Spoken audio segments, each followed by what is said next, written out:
Underground golden JCB restoration. एक गांव में दो भाई बहन रहते थे। एक बार वो दोनों घर में बातें कर रहे थे, तब सीता कहती है, अरे भैया, तुम्हारे जीजा को सजा मिले अब 3 साल हो रहे हैं। पता नहीं कब वो जेल से छूट कर आएंगे। हे भगवान, और मुझे कितने दिन उनसे दूर रहना पड़ेगा पता नहीं। दीदी, तुम ऐसे कह रही हो जैसे वो कोई सरहद पर जंग करने गए हैं। वो तो चोरी के इल्जाम में जेल गए हैं। उनका इंतजार करने से क्या मतलब। भूल जाओ उस चोर को और अपनी नई जिंदगी शुरू करो। उनकी बातें शुरू ही थी कि तभी वहाँ सीता के पति रमेश जेल से छूट कर आते हैं और सब सुनकर वो कहते हैं, क्यों साले साहब, अपनी बहन को क्या पट्टी पढ़ा रहे हो? क्या तुम भूल गए, अगर मैं चुप नहीं रहता तो मेरे साथ तुम भी आते थे जेल में। अरे अरे जीजा जी, मैं तो मजाक कर रहा था। आप तो इतनी सी बात के लिए बुरा मान रहे हो, पर आपको तो 5 साल की सजा हो गई थी ना, फिर ऐसे बीच में ही कैसे छूट आए? अच्छे बर्ताव के कारण मुझे पुलिस ने जल्दी छोड़ दिया। रमेश की ये बात सुनकर सीता कहती है, अब आप दोनों चोरी के काम छोड़कर कोई अच्छे काम करना शुरू कर दो। दोनों भी सीता की बात के लिए हामी भरते हैं। सीता अपने रसोई के कामों में लग जाती है। तब मोहन रमेश से कहता है, जीजा जी, चोरी किया हुआ सोना और पैसा आपने कहाँ छुपा कर रखा है? अब तक पुलिस को ना ही सोना मिला और ना ही वो जेसीबी जिसे हमने चोरी की थी। सही वक्त पे दिमाग नहीं लगता तो आज हम दोनों लंबे फंसे रहते। उस सरपंच ने कोई कमी नहीं रखी थी और तो और वो सारा माल अकेला हथियाना चाहता था। बस अब कुछ ही दिनों में मैं तुम्हें उस जगह ले जाऊंगा जहाँ पे मैंने जेसीबी और सोना छुपा कर रखा है। दरअसल गांव के सरपंच और जमींदार का झगड़ा चल रहा था। सरपंच बदला लेने के लिए रमेश से ही चोरी करवाता था।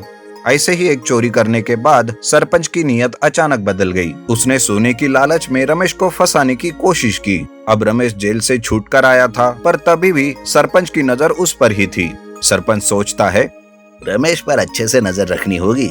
वो कभी तो सोना बाहर निकालेगा, तब मैं अपना हिस्सा जरूर लूंगा। सरपंच रमेश की हर एक हरकत पर छुपकर नजर रखे हुआ था। एक बार रमेश मोहन को लेकर एक दूसरे जेसीबी से जंगल जाता है। जंगल के खुले मैदान में रमेश जेसीबी से गड्ढा करता है और दोनों भी अंडरग्राउंड जाते हैं। वहाँ पर सोना, पैसा और जेसीबी देखकर मोहन चकित हो जाता है और वो कहता है, जीजा जी, आपका भी जवाब नहीं। सही दिमाग चलाया है आपने। इतने साल जमीन के अंदर होने की वजह से जेसीबी पर जंग चढ़कर खराब हो चुका है, कबाड़ बन चुका है। ये तो इसे बाहर निकालते निकालते ही ये टूट सकता है। अब तो इसे यही छोड़कर सारा माल लेकर गायब हो जाते हैं। अरे बेवकूफ, जेसीबी को ऐसे छोड़कर जाएंगे ना तो पुलिस जरूर हम पर शक करके फिर से पकड़ेगी। पहले 3 साल में ही छोड़ दिया था, अब तो 10 साल के लिए अंदर डाल देगी। वो जाने दो तुम, मैं जैसा कहता हूँ वैसा करो। मैं यहीं पर इस जेसीबी का रिस्टोरेशन करता हूँ। ऐसा कहकर मोहन वहाँ से चला जाता है। उधर अंडरग्राउंड में रमेश जंग चढ़े हुए खराब जेसीबी का रिस्टोरेशन करता है। रमेश सारे सोने को पिघला के सोने की पॉलिश अपने जेसीबी पर लगवाता है। इस तरह से रमेश का गोल्डन जेसीबी रेडी हो जाता है और उसमें वो सारा पैसा भरकर बाहर आता है कि तभी सामने वहाँ सरपंच खड़ा होता है। वो कहता है, अरे वाह बच्चू, अकेले अकेले सारा माल हथियाना चाहते हो? पुलिस को बेवकूफ बना सकते हो, मुझे नहीं। चल, मेरा सारा पैसा मेरे हवाले कर दे। सरपंच ऐसा कह ही रहा था कि तभी पुलिस के सायरन की आवाज आती है। पुलिस को दूर से ही देखकर सरपंच कहता है, अरे बाप रे पुलिस, अगर मैं यहाँ पुलिस को दिखूंगा तो मेरा नाम भी खराब हो जाएगा। यहाँ से तो भागना ही सही है। ऐसा कहकर सरपंच वहाँ से भाग जाता है। दरअसल वो कोई पुलिस नहीं रहती, बल्कि पुलिस के भेष में मोहन ही था, जो सरपंच को डराने के लिए उन दोनों का प्लान था। उस रात रमेश अपने परिवार को लेकर उस गोल्डन जेसीबी से वो गांव छोड़कर दूसरे गांव चला जाता है और वहां पर रहकर गोल्डन जेसीबी से काम करने लगता है और वक्त वक्त पे जेसीबी से गोल्ड की पॉलिश निकालकर उसे बेचकर अच्छे खासे पैसे कमाता रहता है।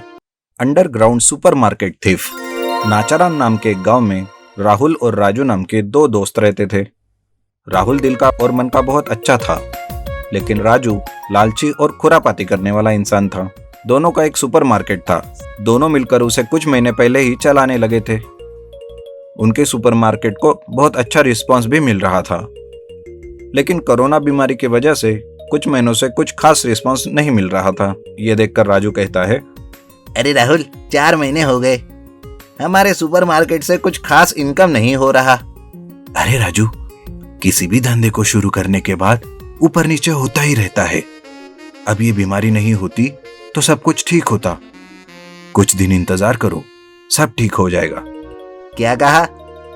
मतलब कुछ दिन और इंतजार करना पड़ेगा? बाप रे बाप। राजू रात को घर जाता है और सोचता है कि उसे किस तरह से जल्दी ही पैसे मिलने लगेंगे और इसके लिए क्या करना होगा। वो दूसरे दिन आकर राहुल से कहता है, अरे राहुल, मुझे झटपट पैसे कमाने का एक तरीका सूझा है। अच्छा, मुझे भी बताओ। क्यों ना हम अपनी सुपरमार्केट को जला दे और इंश्योरेंस क्लेम करके पैसा ले ले। अरे राजू, तू ये क्या कह रहा है? नहीं नहीं, मैं इस काम में हरगिज तेरा साथ नहीं दूंगा। राहुल के इनकार से राजू नाराज होता है, लेकिन उसकी खुरापाती आदत उसे अंदर से ये काम करने के लिए पुकारती रहती है। वो अपने घर के आंगन में अंडरग्राउंड कमरा बनाता है और रात को चोरी से सुपरमार्केट में घुसकर वहां से सारा माल चुराता है और अपने अंडरग्राउंड में जाकर रख देता है। वापस आकर अपने ही सुपरमार्केट को वो आग लगा देता है।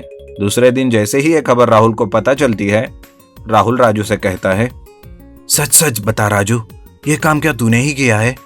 अरे नहीं यार, तुम ऐसा क्यों सोच रहे हो?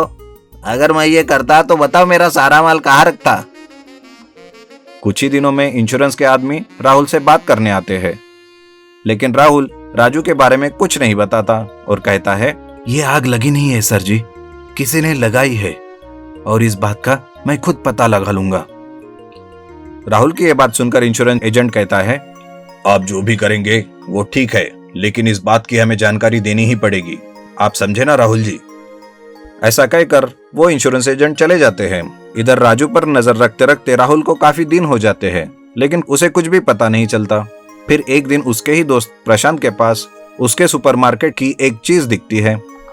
अरे, ये तो सुपरमार्केट की चीज है, ये इसके पास कहां से आई? उससे ही पूछता हूं। राहुल प्रशांत से पूछने लगता है, अरे प्रशांत, हमारा सुपरमार्केट तो जल गया है, फिर भी ये चीज तुम्हारे पास कैसी है, कैसे आई? अरे मुझे नहीं पता, वो मेरे पापा कल एक जगह गए थे और वहीं से उन्होंने ये खरीदा है सस्ते में। राहुल प्रशांत के बताए जगह पर जाता है और छुप कर देखता है कि क्या हो रहा है। तभी उसे पता चलता है कि राजू ही वो चीज बेच रहा है। राहुल का शक यकीन में बदल जाता है और वो अंधेरा होने तक राजू पर नजर गड़ाए रखता है। रात होने के बाद राजू घर जाता है। राहुल भी उसके पीछे पीछे जाता है। वो देखता है कि राजू अपने आंगन से ही जमीन पर रखा एक दरवाजा खोलता है और अंदर जाता है। राहुल भी उसके पीछे पीछे छुप कर जाता है। वो देखता है कि वहां पर एक बहुत बड़ा अंडरग्राउंड सुपरमार्केट राजू ने बनाकर रखा है, लेकिन वहां पर जो भी चीजें हैं वो उन दोनों के सुपरमार्केट की है। राहुल वहां से निकल जाता है और दूसरे दिन इंश्योरेंस एजेंट को फोन करता है और कहता है, हेलो सर, मुझे सुपरमार्केट के जलाने का राज मिल गया है, आप जल्दी यहाँ आइए। ये कहकर राहुल राजू के अंडरग्राउंड सुपरमार्केट में जाता है। राजू उसे देखकर चौंक जाता है। राहुल कहता है, तो ये है तुम्हारा अंडरग्राउंड सुपरमार्केट? अच्छा है, लेकिन तुमने मुझे और इंश्योरेंस को फंसाकर ये सब किया है ना राजू, तुमने ये बिल्कुल भी अच्छा नहीं किया। अरे मुझे पैसे की सख्त जरूरत थी और तू मेरा साथ नहीं दे रहा था, मैं भी क्या करता। तुम ये सब पुलिस को बताओ और अपना जुर्म कबूल करो राजू। नहीं करूंगा, और वैसे भी तेरे पास भी कोई गवाह नहीं ये बताने के लिए कि ये सब मैंने किया है। मतलब तू मानता है कि ये सब तूने किया है? अरे हाँ हाँ, ये सब मैंने किया है। जाओ, जाकर चिल्ला चिल्ला कर कहो, कोई तुझ पर यकीन नहीं करेगा। ये किसी को कहने की जरूरत ही नहीं, क्योंकि ये सब रिकॉर्ड हो रहा है उस वीडियो कैमरा में। राहुल के ऐसा कहते ही इंश्योरेंस एजेंट और पुलिस वहां आती है और राजू को पकड़ लेती है। गवाही के लिए राहुल के वीडियो कैमरा को रख लेते हैं और साथ साथ उसके अंडरग्राउंड सुपरमार्केट को जब्त कर लेते हैं और राहुल को उचित इनाम देते हैं।